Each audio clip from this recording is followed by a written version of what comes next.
حضور اکرم صلی اللہ علیہ وآلہ وسلم کا ارشاد ہے کہ ذخیرہ اندوزی کرنے والا آدمی کتنا برا ہے۔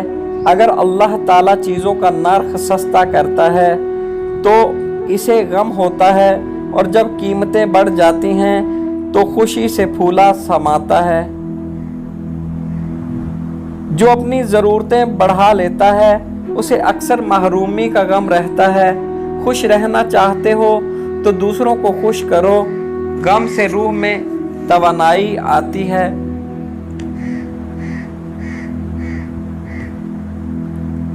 بعض احمق اس غم میں گھلتے ہیں کہ اللہ تعالیٰ نے فلاں کو دولت کیوں دی، تم خوشی چاہتے ہو اور اسے نہیں پاتے، یہ جنت میں ہوگی۔ درویش کو چاہیے کہ نہ خوشی سے خوش ہو نہ غمی سے غمناک ہو، اپنا غم دشمنوں سے نہ کہو، اس لیے کہ وہ خوش ہوتے ہوئے لاحول پڑھیں گے۔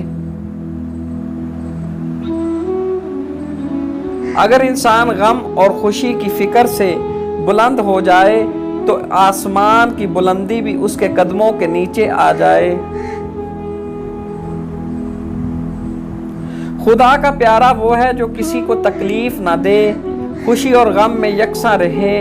انسان کا کردار اس سے معلوم ہوتا ہے کہ وہ کس چیز سے خوش ہوتا ہے۔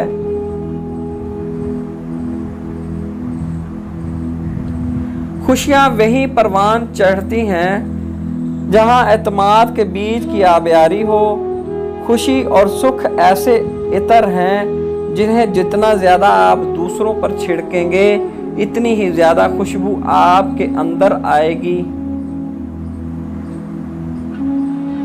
جب جیب خیرات کر کے خالی ہو جاتی ہے تو دل خوشی اور مسرت سے بھر جاتا ہے۔ دوسروں کی خوشی اپنے غموں کو تازہ کرتی ہے اور غم اپنے غموں کو ہلکا کرتا ہے۔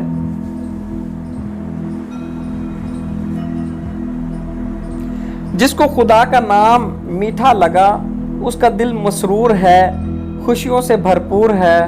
خوشی تمام اعلیٰ خوبیوں کی ماں ہے۔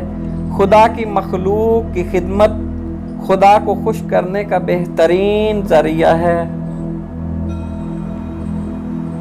عزیزوں سے بھی غم پیدا ہوتا ہے اور عزیز چیزوں سے ہی خوف۔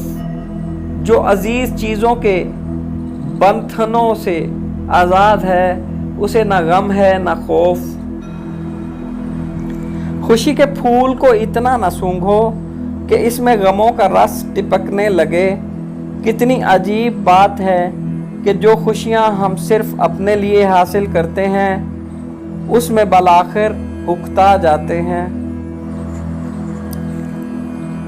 بزرگ عطاءت سے، ہمسر خلق سے، خرد لطف و کرم سے اور حاسد زوال نعمت سے خوش ہوتے ہیں۔ کاش ہمیں اس حقیقت کا پتہ چل جائے کہ دنیا میں سچی خوشی کا سرچشمہ صرف حسن سیرت ہے۔